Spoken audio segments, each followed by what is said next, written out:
also just got a really great question from one of my patrons. So I thought rather than like waiting till next month's live stream that I'd kind of get into that question today.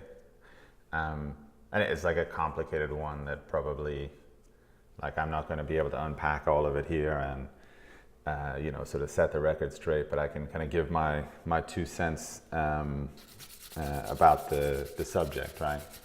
And it's one that probably has come up like several times. All right, so I'll read out the 3 questions such as they are. And I assume everybody can hear what I'm saying really well. I've got a little lavalier mic attached to my collar here. But the questions go like this. 1, how do you know if the way that you draw is indeed your style? For instance, something that differentiates you easily or is easily attributable to you. The second question is, how long does it take to find or discover a style that suits the artist? And then the third question is, when does an artist follow the rules and when does he or she start making rules for him or herself? So you can see like how difficult it would be to like really give a kind of definitive answer about these. I can of course like talk about my own process and the things like in my career that have kind of led me to where I'm at. And if we consider that while we're not all like the same, making artwork is not like it's not a job that nobody has in common. Like if you're doing it, if you're spending your time in your life, you're probably experiencing a lot of the same frustrations and questions about it that really anybody would. So here's to hoping that like what I'm saying can somehow inform some of the situations that you guys might find yourselves in, or you ladies might find yourselves in as well. Also, I thought while I'm talking, it's probably always more fun to watch something happening on the canvas as well. So I thought I'd kind of work on tightening up some of the values in this drawing, which I'm pretty much wrapped up with. I just got to do the video editing and post the last one onto Patreon. But all right, so further into the questions. So how do you wind up knowing that the way that you draw is your style? So I think that probably in most situations, like this, the answer is a little bit off to the side of the question, which is to say, like, you can't just say that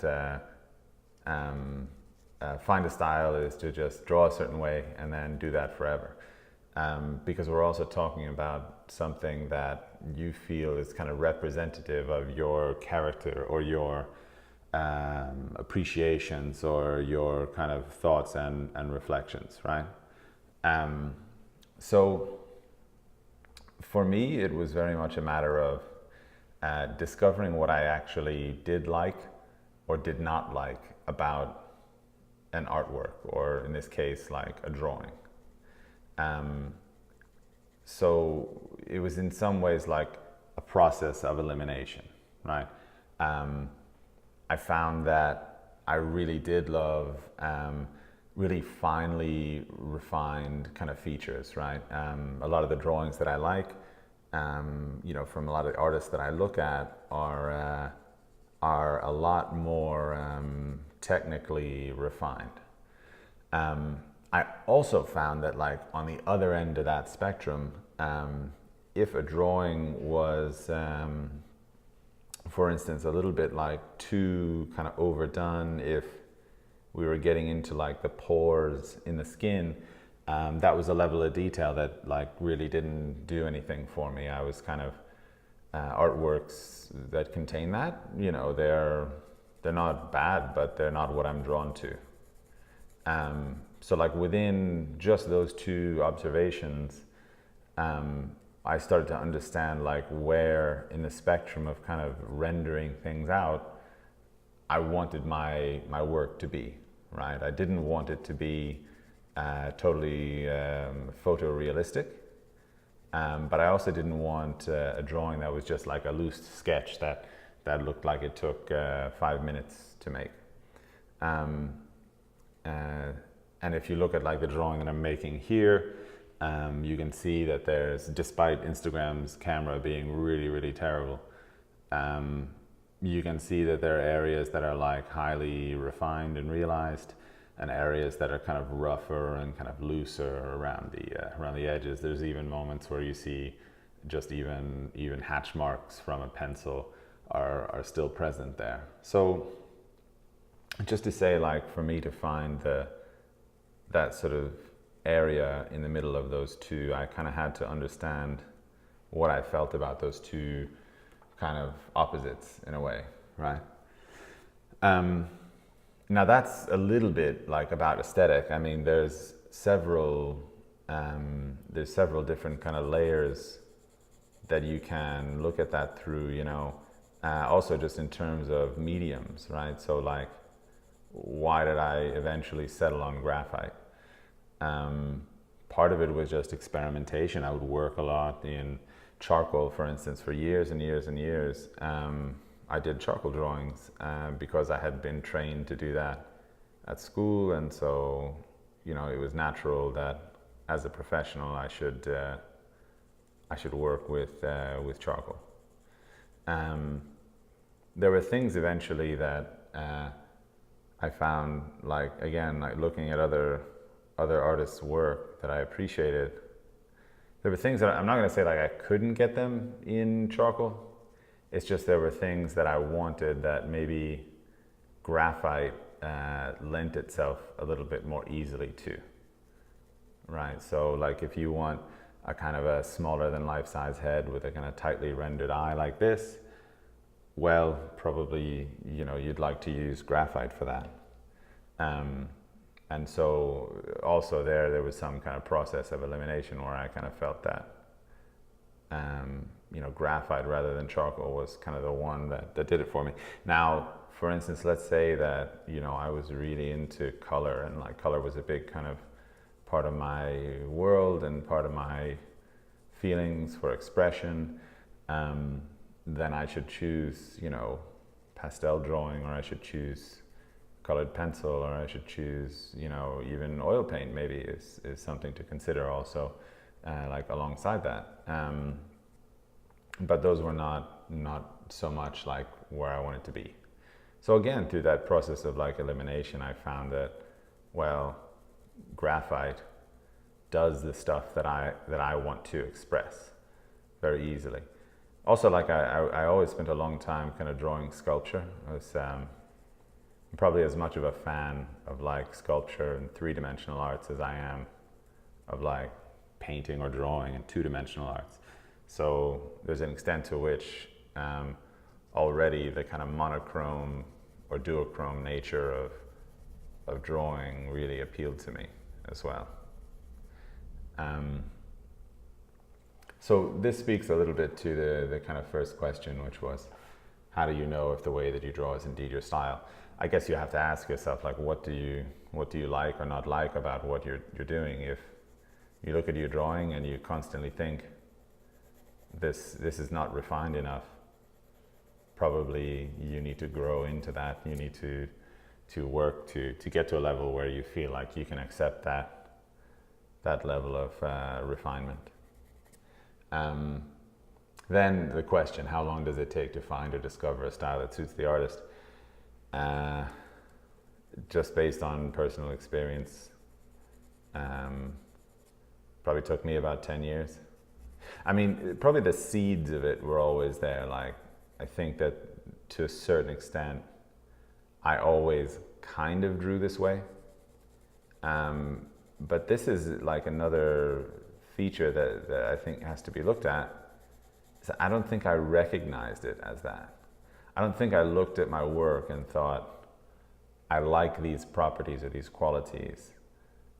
That's what I want my work to be like. I think I was so focused on getting my drawing to look like the natural world, like to look like the subject, that I kind of put blinders on to anything about style. I mean, I think even probably if you would have asked me about style at that time, I would have thought, well, I don't know, I'm not really concerned with that. I'm just concerned with trying to get this to look like the model. So I think it's a long process, also because I think it should be long as well.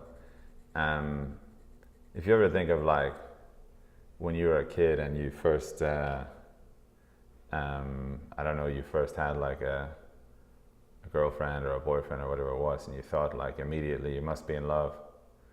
But it was like a child's idea of love, you know? And then you think about now, I mean, I'm kind of grown now, I'm 38, and when I think of those early perceptions I had of love, of course they were very naive, and not wanting to diminish anybody at whatever point of their career, but I think that there's also an extent to which you need to mature as an artist, become confident in your technique, in your craft, probably before you want to like commit and say, this is it, this is how I want my drawings to look. I only say this just because, I mean, my drawings constantly evolved over time, and I was always very open to a new influence or a new idea. And I feel like that really helped me, just in terms of having the confidence of like knowing who I am as an artist. I don't know that I could have done that artificially or quicker. I think it just took the time that it had to take for that to happen. I think probably for a student or someone like who is growing like in the beginning moments as an artist, that kind of consistent pressure over time is really important. There's a lot of different ways you can put it, but you could say tenacity, you could say you know, a kind of cold passion that is equally spread over every day of your work. Those are the things that kind of, I think, lead you to a place of confidence and maturity. It could be as simple as saying like, just those who kind of don't give up halfway through the journey. You know, all those things kind of add up eventually into a kind of maturity and a kind of wisdom, I think, as an artist. And then the third question that Louis Cerno asked was, when does an artist follow the rules, and when does he start making rules for, he says for himself, but for themselves, right? Yeah, I think probably if you're an artist, you're probably someone who is always testing that boundary. I think that for me, when I was studying, I think I was always trying to push up against that boundary, always trying to figure out, by questioning, by experimenting, is this rule that I've been told, does it hold weight? Does it have merit? Does it, you know, does it contain the truth of the situation? And you know, sometimes I question probably too much, in that if I would have just taken someone's word for it, I probably could have made progress a lot faster.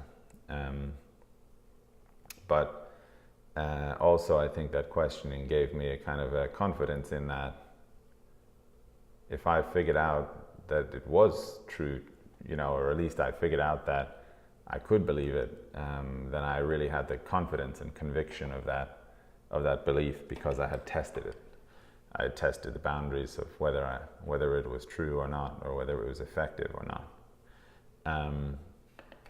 So it's, again, as I think more something that you carry with you all the time, when to break the rules.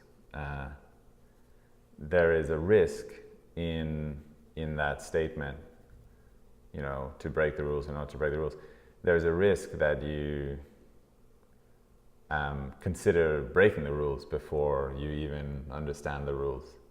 So I think that there's a certain amount of, I would recommend a certain amount of open-mindedness in the sense that you can search for how the advice or how the rules might be correct and how they could be worth breaking.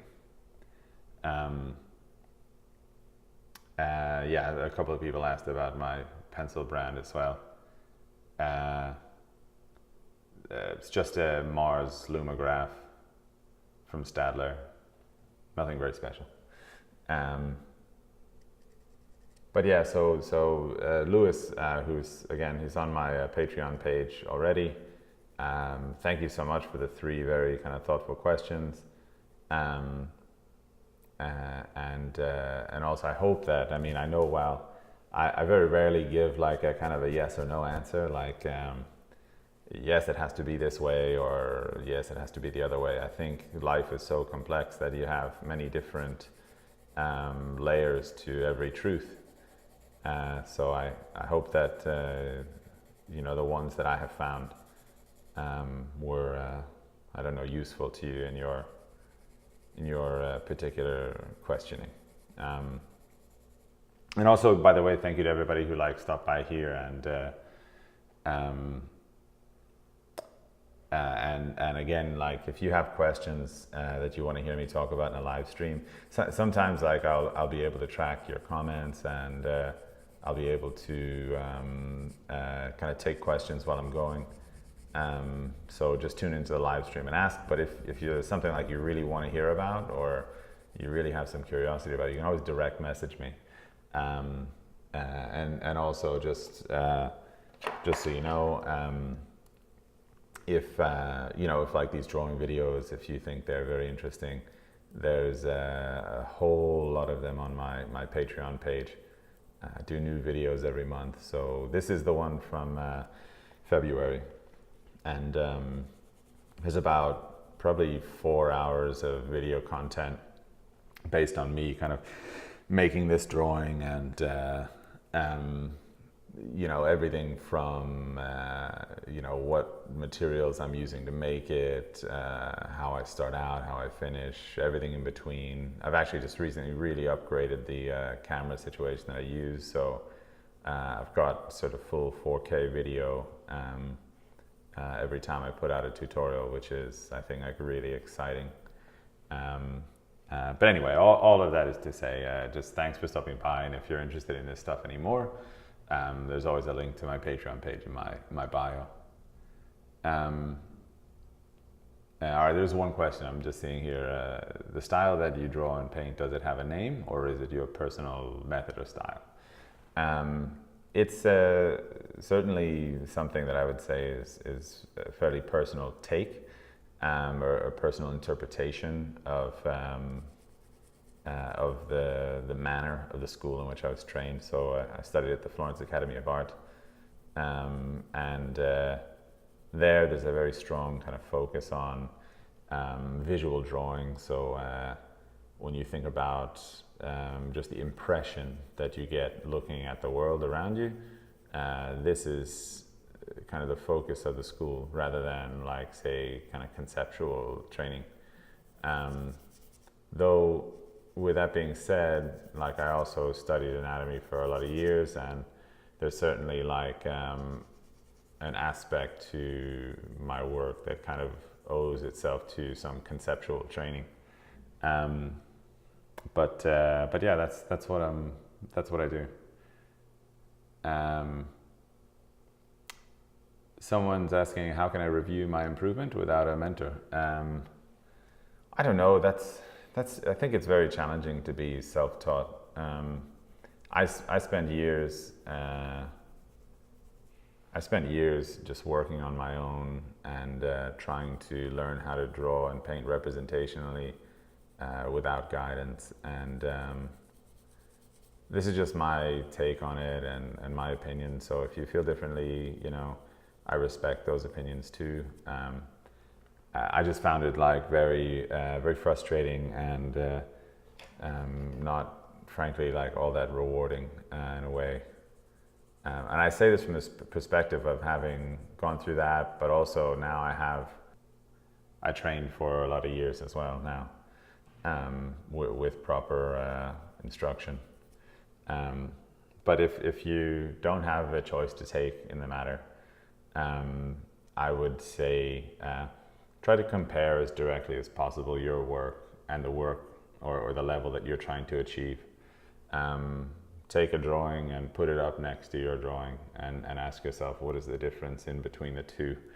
And this kind of like maybe intuitive, what's the word I'm looking for? Like critique of your own work could be a kind of assistance to you in managing your progress. Someone asked also like who my influences are. It's a fair question. I mean, I think probably if you saw my work from when I was like a teenager, probably you'd be able to pick out my influences really easily. And I think that's usually the case when you're like kind of young as an artist. I don't mean young like as age, but like young in the time that you've spent being an artist. Your first influences are very strong and they're undiluted, and so they're kind of obvious for everyone to see. I was very much into Egon Schiele at the time, and so if you saw my work, that's what you would say. And while I still would say that I'm very influenced by Egon Schiele, I don't know that you'd ever know it now, like looking at my work. It's buried under years and years and layers of other influences that some are even stronger than he was for me at the time. So influence is a matter of probably where you're at in your career in terms of like what you can kind of recognize of someone's influences. But I really love Egon Schiele. I really enjoy the work of an illustrator named Tomer Hanuka. Is really really amazing, really wonderful. And I'm trying to think like off the top of my head who else I'm really kind of into at the moment. There's a digital painter called Jeff Simpson. I think he's on Instagram at Jeff K. Simpson. It's really fantastic work. But everybody, my phone is very low on battery, so I probably have to go now. But listen, thank you for everybody for stopping by, and to Louis Cerno for your really great questions. And again, if anybody has other questions, just direct message me and I'll either include them in a live stream or I'll type something back to you.